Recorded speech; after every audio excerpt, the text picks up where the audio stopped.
ഒരു 8 മണി എന്ന് പറഞ്ഞപ്പോഴും ഒരു 8:15, 8:30, 8:45, 9, 9:15, 9:30, 10 വരെ നോക്കി. ഇപ്പൊ നോക്കിയപ്പോ 10:10 ഇവിടെ എത്തിച്ചേർന്നപ്പോഴത്തേക്കും.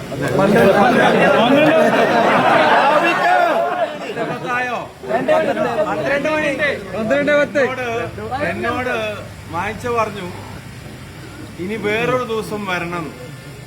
ഞാൻ പറഞ്ഞു ഞാൻ ഇനി വേറൊരു ദിവസം വരുന്നുണ്ട്, പക്ഷെ അത് ഇപ്പോഴല്ല, അത് ജയിച്ചിട്ടുള്ള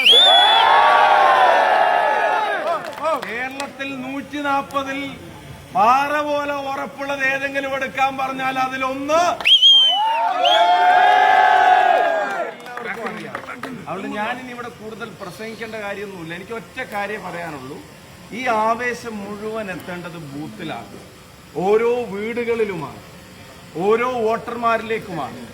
നമ്മള് ഈ ആവേശം, ഈ പങ്കാളിത്തം രാത്രി 12 മണിയോട് അടുക്കുമ്പോൾ പോലും ചോരാത്ത ഈ ആവേശം നിങ്ങൾ കാണിക്കുന്നുണ്ടെങ്കിൽ, നേരത്തെ സൂചിപ്പിച്ചതുപോലെ അത് നമ്മുടെ ഭൂരിപക്ഷത്തിലേക്ക് എത്തണമെങ്കിൽ വീടുകളിലേക്ക് പ്രവർത്തകരെത്തണം. തെരഞ്ഞെടുപ്പ് എന്ന് പറഞ്ഞാൽ കണ്ണടച്ച് തുറക്കുമ്പത്തിന് തീരും. ഇന്നിപ്പോ 26 ഈ മാസം 27 അല്ലേ, 12 മണി ആവാറായി, 27 ഈ മാസം ഇനിയുള്ളത് എത്രയാ? 4 ദിവസം.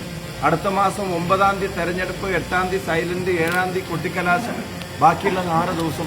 10 ദിവസം കൊണ്ട് അടുത്ത 5 വർഷം കേരളം ആര് ഭരിക്കണമെന്ന് തീരുമാനിക്കുന്ന തെരഞ്ഞെടുപ്പിൽ നമുക്ക് റെസ്റ്റ് ചെയ്യാൻ സമയമില്ല, നമുക്ക് വേസ്റ്റ് ചെയ്യാൻ സമയമില്ല. അപ്പൊ എന്റെ നിങ്ങളുടെ മുമ്പിലുള്ള അഭ്യർത്ഥന, ഈ ആവേശം മുഴുവൻ കാസർഗോഡിന്റെ യുവത, UDYF ഇവിടെ പങ്കെടുക്കുന്ന മുഴുവൻ ചെറുപ്പക്കാരും ഒരു വാക്കെനിക്ക് തരണം. ഈ 10 ദിവസം ഞങ്ങളുടെ ബൂത്തുകളിൽ ഞങ്ങൾ സജീവമായി ഉണ്ടായിരിക്കും. അതൊന്ന് കൈയടിച്ച് പാസ്സാക്കി തരും മാത്രം എനിക്ക് അറിഞ്ഞാൽ മതി, വേറെ ഒന്നും പറയാനില്ല. ഉജ്ജ്വല ജയത്തിന് ശേഷമുള്ള സ്വീകരണത്തിന് ഉറപ്പായിട്ടും മൈക്ക് ഓഫ് ആക്കുന്നതിന് മുമ്പ് ഞാൻ വരും. അത് പറയുന്നുള്ളൂ. ഒരു കാര്യം, സ്വീകരണത്തിന്റെ ഡേറ്റ് വെച്ചോ. ഒരു കാര്യം കൂടെ ഞാൻ പറയാം. ഒരു വളവില് 4 ഹോർഡിംഗ് ഉണ്ട്, അതിൽ 3 ഹോർഡിംഗ് മൂപ്പരുടെ മുഖമാണ്. ആരെയെന്ന് മനസ്സിലായല്ലോ.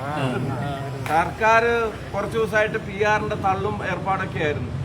1-ാം പിണറായി സർക്കാരിന്റെ കാലത്ത് വയറ്റിലുണ്ടായിരുന്ന കത്രിക 2-ാം പിണറായി സർക്കാരിന്റെ കാലത്ത് പുറത്തെടുത്തിട്ട് അവര് ചോദിക്കും ഇനി ഒരു വട്ടം കൂടെ തരുമെന്ന് നമ്മളോട്.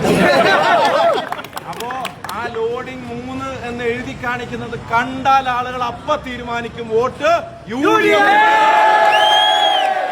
ഗവൺമെന്റിനെ കേരളത്തിലെ ജനങ്ങൾ അംഗീകരിക്കില്ല, താങ്ങില്ല, അതെടുത്ത് ദൂരെ കളയുമെന്ന കാര്യത്തിന് സംശയം വേണം.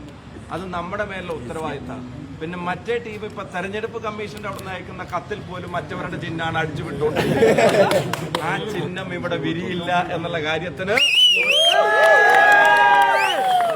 ജാഗ്രതയോടെ ഇനിയുള്ള 10 ദിവസം ആത്മാർത്ഥമായ പ്രവർത്തനങ്ങളിലേക്ക് ഇറങ്ങുക.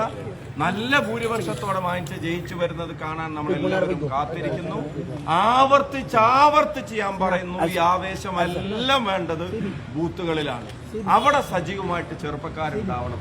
തെരഞ്ഞെടുപ്പ് കഴിയുമ്പോൾ അഭിനന്ദിക്കാൻ വേണ്ടി നിങ്ങളുടെ MLA വിളിക്കുമ്പോൾ MLA എന്നോട് പറയണം, നിങ്ങൾ അന്ന് പറഞ്ഞ പോലെ ചെറുപ്പക്കാരൊക്കെ ബൂത്തിലുണ്ടായിരുന്നു കേട്ടോ എന്ന് MLA എന്നോട് പറയണം. പറയിപ്പിക്കോ?